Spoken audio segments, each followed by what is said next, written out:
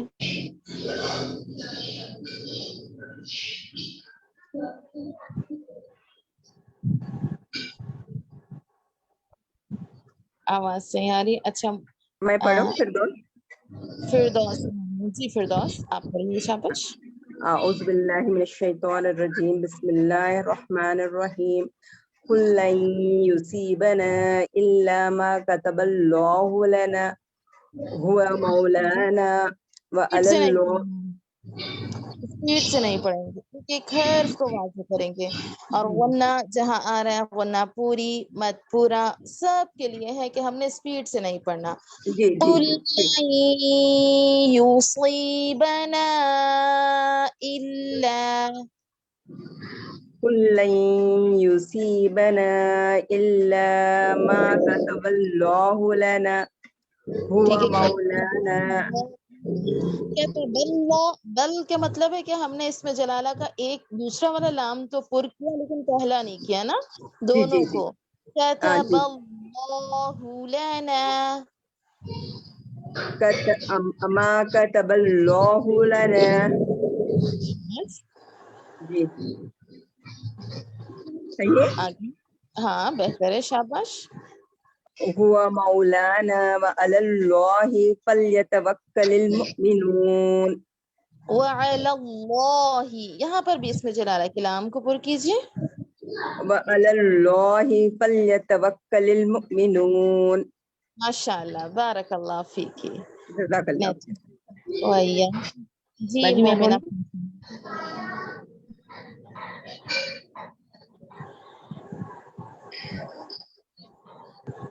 باجی میں پڑھوں عاقفہ؟ جی جی عاقفہ سے پھر ٹھیک ہے شاباش آپ پڑھیے. قل لن يصيبنا إلا ما كتب الله لنا هو مولانا وعلى الله فليتوكل المؤمنون. شاباش. وعلى الله یہاں سے دوبارہ پڑھیے. علی عین عین کو واضح کیجیے. وعلى الله فليتوكل المؤمنون. ماشاء اللہ احسنتی. اچھا یہ جو لفظ ہے لن یصیبنا اس کو دوبارہ پڑھیے اور اس میں غنہ کیجیے. لن يصيبنا ٹھیک ہے شاباش. ٹھیک ہے شاباش بارک اللہ فیکم. اب آپ سب نے اس آیت کی بہت اچھے سے پریکٹس کرنی ہے اور یاد رکھیے ہمیشہ ٹھہر ٹھہر کے پڑھنا ہے اسپیڈ سے نہیں پڑھنا ہے. ایک ایک حرف ایک ایک مخرج کو واضح کرنا ہے. چلیے یہیں تک رکھتے ہیں ہم. سبحانک اللہم وبحمدک اشہد ان لا الہ الا انت استغفرک واتوب الیک. السلام علیکم ورحمۃ اللہ وبرکاتہ.